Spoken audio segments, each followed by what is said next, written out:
Hi, my name is Angela Casey and welcome to Edinburgh Outdoors, the podcast that explores Edinburgh's green spaces and the people in them. Today's podcast is a little bit further out of Edinburgh. I went out to Binning Wood, which is out near Tinningham beyond North Berwick, and it's a woodland which is quite historic, which we'll find out about. And I went out with Jean Nairn, who is a lifelong forester and who has got an interesting background in forestry. So we talked about timber, forestry, trees, and how she's had a career change. Still working with trees, but in a very different way. And we had a good time walking through the woods and some interesting chat, so I hope you enjoy it. So welcome to Edinburgh Outdoors, Jean. Thank you, Angela. Looking up, you can just look at all the patterns, and those are called fractals, and that can be very soothing, because if you start thinking about what you see around nature, and if you maybe think about parts of your own body, we repeat all those patterns, and then it's a beautiful landscape, it's home to lots of wildlife, and it gives us a forest that you can then build with timber and make nice buildings. So do you know the history of Binning? You come here quite a lot, don't you? I have been guiding here now for over 4 years, so I know it a little bit. It was originally planted in about 1720. The whole woodland is about 320 acres. And it was then felled to build planes for the Second World War. Yeah. So it was replanted for about 20 years after the Second World War. And you'll notice as we're walking around, we're in an area at the moment that's predominantly pine, but there are also one or two beech and oak. There's an oak here, yeah. And you will often find that there are what we call in forestry compartments, so a bit like a field in a farm. So an area that would be maybe an area then that you're managing would be called a compartment. So as we go around, you'll see a lot of the compartments will often have one main species in them. So, and I think when I spoke to somebody one day that I met here, they suggested that might have been to help the guys who were planting it to navigate their way in the woods. And then just it's quite an interesting design, but there is speculation whether it's maybe based on a map of either Paris or London.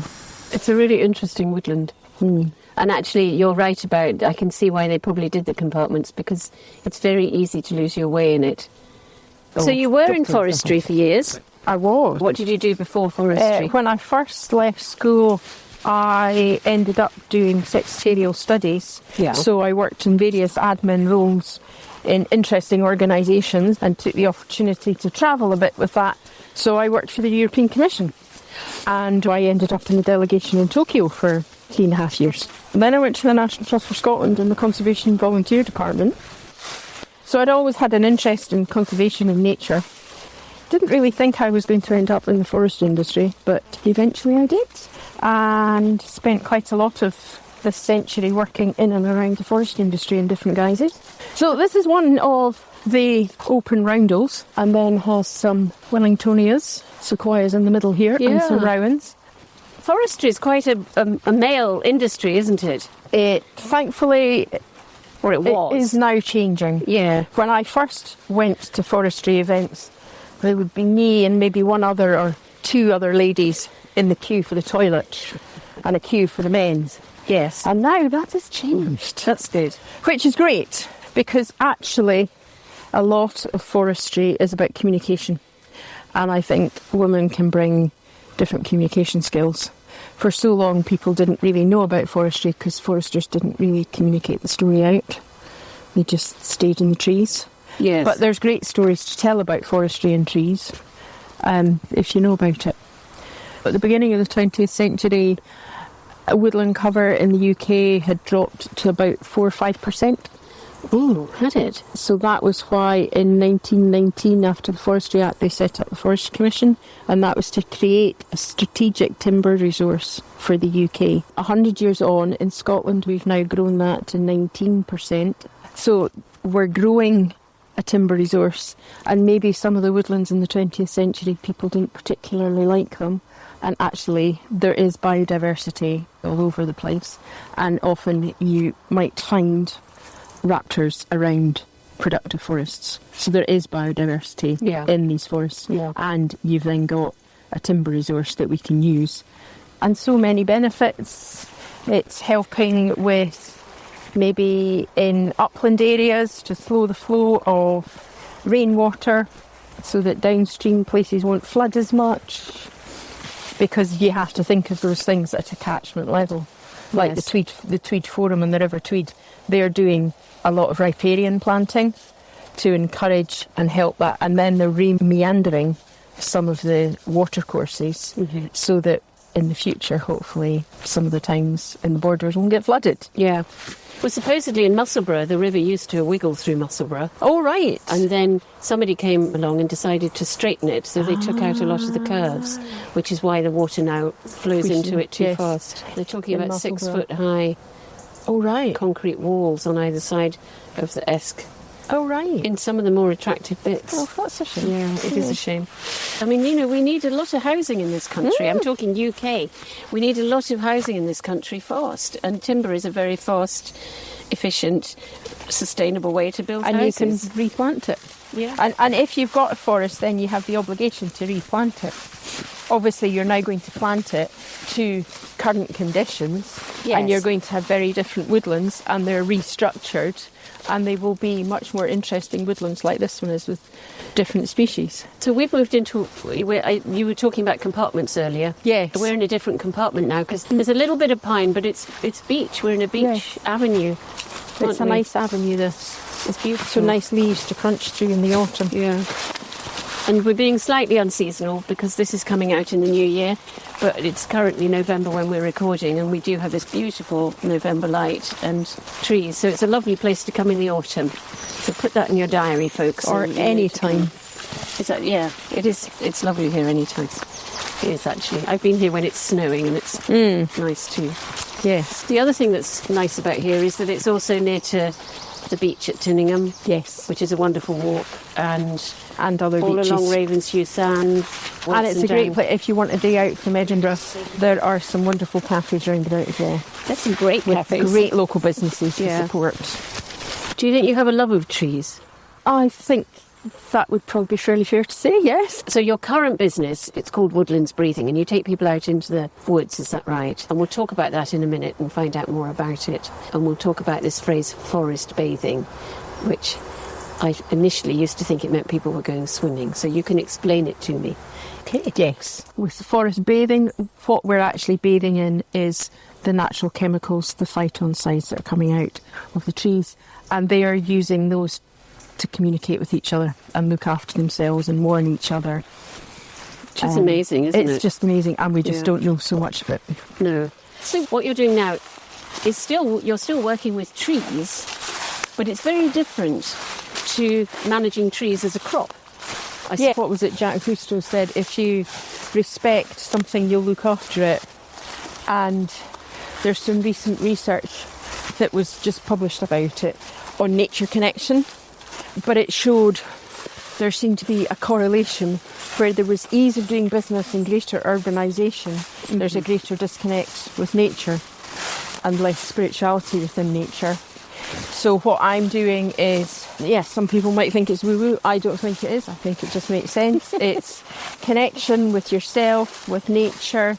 It's giving you that opportunity to slow down and take a pause from your busy life and maybe try and leave your phone in the pocket for a wee while. As you all know, one of the questions I ask at the end of the podcast is, has the outdoors ever helped you? And it's been really interesting, the responses I get from people about that, because it does tell you how important the outdoors has been for many people, either in a personal, emotional sense or in a work sense, that it's been the place where they can go and, you find that it's the cyclical nature of the seasons, it's the finding nature, it's just being able to think, being able to breathe. And I think it is really important. I mean, just standing here watching these beech leaves. We always feel we have to hold on to so much, and this is just, it's time to release. Yeah. Take a moment to pause. And Hello. what are you noticing around you? So there has been a lot of research. The term forest bathing was actually basically invented as a marketing term in 1982 by the Japanese Forestry Agency.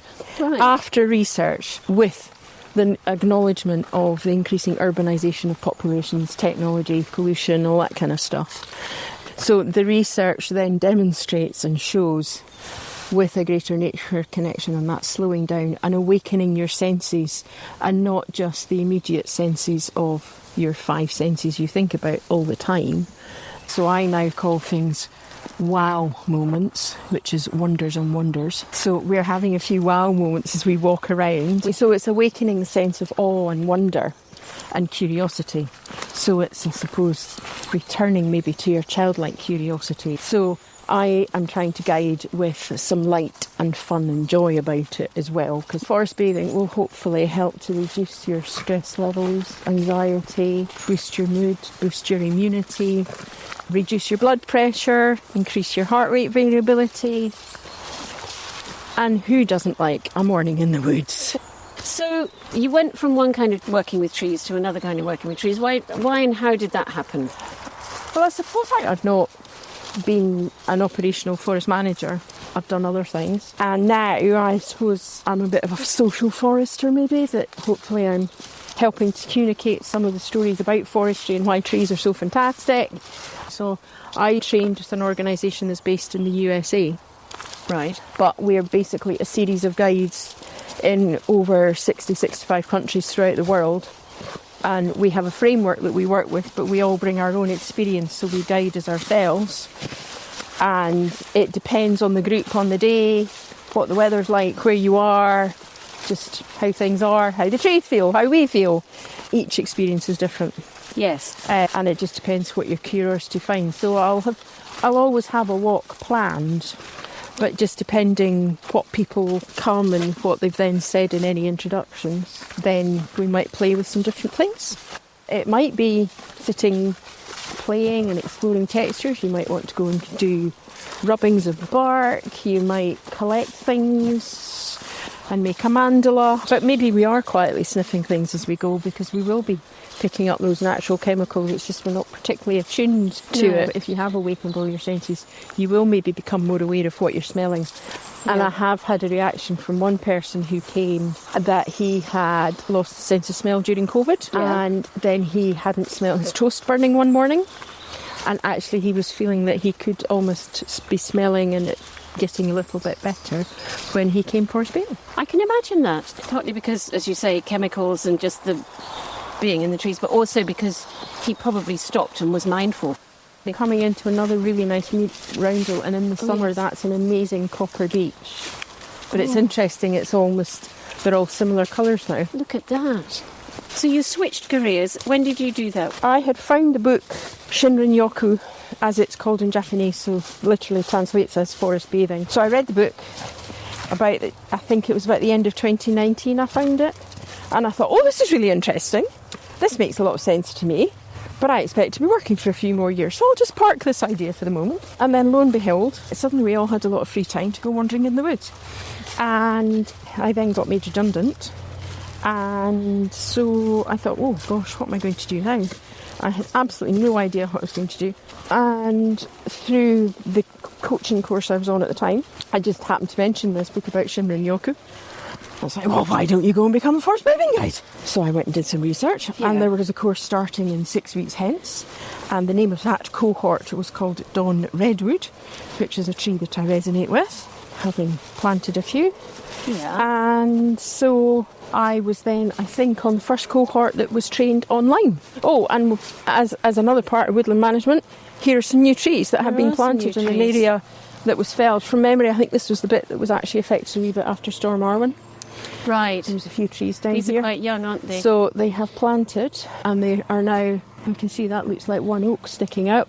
Yeah, and this is beech though, isn't it? This is beech, yes. There is quite a lot of regen in this woodland as well, which is lovely to see. So there is a mixed age, which just gives a much more interesting structure. It seems, I mean, we were talking about managing a forest. It seems to me that they manage it well. It always feels when I come here like someone's looking after it. Mm-hmm. It is managed. It's currently owned by a local farming family. Right. And it's just great that then it's welcoming to walkers. As long as we respect it, it will respect us back. So lockdown hit you, like it hit all of us in different ways. Yes. And you retrained and you set up your business. Yes. And how long did the training take? So that was 6 months online, Right. a fortnightly call for 3 hours on a Sunday afternoon. Yeah. And lots then of homework? And we did have some homework. We had some reading to do to learn about the background of how we guide, what it's all about, the science of it, the language of invitation. So we try to keep what we're asking very open. We're not trying to prescribe, because I'm not a counsellor, I'm not a therapist. So I'm not going to... As you then sit in the woods, as I think I said earlier on, you might get a message when you're on an invitation with a tree, or towards the end of a walk, I would usually invite a sit spot, as we call it, and I might invite you to go and sit with a particular word. And sometimes if you sat for 10 minutes or so, it can be interesting what might come up. It does feel like quite a privilege to be doing it, and an honour to see just what people are sharing and how they do share. I think I meant when I was doing a local one at home, we were all in a very familiar place in our local park, but suddenly people were saying, oh, I slowed down in the next few days, I was noticing things. And it's like you've given them permission to slow down. And suddenly it was like, well, I know this place really well, but I'm seeing it differently now. I think that's what happens when you do slow down. And then for doing the forest bathing, it's a good access path to use, and it's fairly flat, so most fitness levels can cope with it. We'll adapt the walk to the people I have on the day. But you do have to, if you're going to come here, you've got to be able to walk a little bit. Mm. But actually a lot of it, maybe some of it, you could do in a wheelchair. You could certainly come here in a wheelchair, couldn't you? You could do some of it. So we walked through Bruce's Circle. That one has a name. Oh, right. Oh, yes. So it does. You do some online ones, don't you? I do. And that's... Some people think, oh, no, I can't do that. But other people, if you can accept the mindset change and use a little bit of technology, so it's a Zoom call with a phone and headphones. Yeah. And we all walk together at the same time, making our own connections and invitations where we are. So at those points we would have our microphones and our cameras off, but then we can still come back and share. I call as a coorie, seeing I'm in Scotland. So we coorie in round the fire using your imaginal sense, and you're then witnessed and you're listened to, and you can share what your experience is. And sometimes it can be quite interesting what people share. Sometimes it doesn't seem much. Sometimes it can be quite profound. Sometimes people might be a little bit surprised by their reaction if they get emotional, but maybe that's just what they need that day. Yeah. And sometimes nothing will happen, and that's absolutely fine. You can be in this woodland, but when we're doing it online, people can connect from their home. Yeah. So as long as they have a representation of nature with them, on a view of the sky and maybe some trees, or you can join from your balcony or your park or your woodland. I've probably done it that we've got 4 different time zones on the one call. Oh. So that can be quite fun. And there was a call that ended up, as the call progressed, there was only 2 of us on it for about the winter solstice, I think it was last year. So it was coming up to Christmas. And it was amazing. You'd almost think I'd planned this. So the other lady on the call was in Stockholm, and we ended up having some wonderful connections, and it was a magical call, and it just happened. It was amazing. We were seeing the same things, or similar things were happening, or it just all flowed lovely, beautifully. It was amazing. It's fascinating, isn't it? And it's just amazing how that happens and how you're offered it, and you just have to be grateful for what you're getting on the day. So because I have permission here, I am able to put posters up. So There's a poster up in the car park, because there is a small area of this woodland. I can't remember if we've talked about it yet. It's about 2 acres, and it's actually a memorial green burial site. Yes. And so it's a nice calm place for people to come to as their final resting place as they wish. So, although you switched out of forestry into forest bathing, you are still involved in Scotland's Finest Woods, is that right? Yes. What's that exactly? So, Scotland's Finest Wood is a very small charity with a small board of trustees. It's a partnership originally started 40 years ago, and became a charity 20 years ago, and started with a few competitions and is now grown. So this year we've actually offered 7 different categories of awards with 11 different competitions, which just shows the breadth of different woodland types across Scotland. So it's a competition across the whole of Scotland to demonstrate, recognise the best of woodland management and the people that care for the trees. So you've obviously slowed down, and hopefully we've kind of awakened our senses. We've maybe been touching the odd thing, and we've been listening, and we've noticed the light, and we've had a few wow moments. So maybe now you might like to go and would you like to sit with curiosity? Sit with curiosity. That's what I have to do. I have to find somewhere. Just so allow yourself to go and be introduced by a being, and you can say hello. You don't need to say it loudly. You can just do it silently, or see what calls you, whether it's a tree or a piece of grass or whatever. Just allow the being to call to you, and you can go and sit with it. And I'll call you when I'm ready. Okay, I'll do that. So, we like to finish in the NFT, the Association Nature and Forest Therapy, we like to finish our forest bathing with a little tea ceremony. Nothing as formal as a Japanese tea ceremony. You'll notice that there are 2 of us in the woods this morning together with our dogs, and there are 3 cups.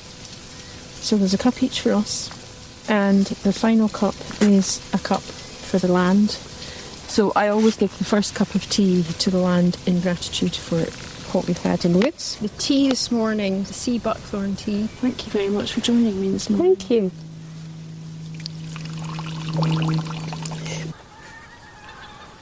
So as you know from the podcast, final questions that I'm going to ask you. And the first of those is, what does the outdoors mean to you? What does the outdoors mean to me? It means where I go and recharge myself. I kind of feel at home in the woods. I need it to feel better sometimes.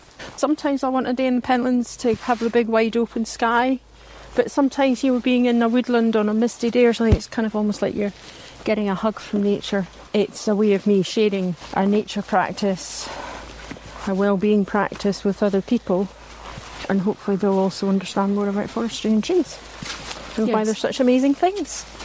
Do you find when, I'm just going aside here, but do you find when at the end of doing a day with people in the woods, do you feel proud that you've helped them? Well, yeah, I suppose I don't necessarily want to be proud, because that kind of seems almost boastful in a way. Yeah. It's a very humbling experience.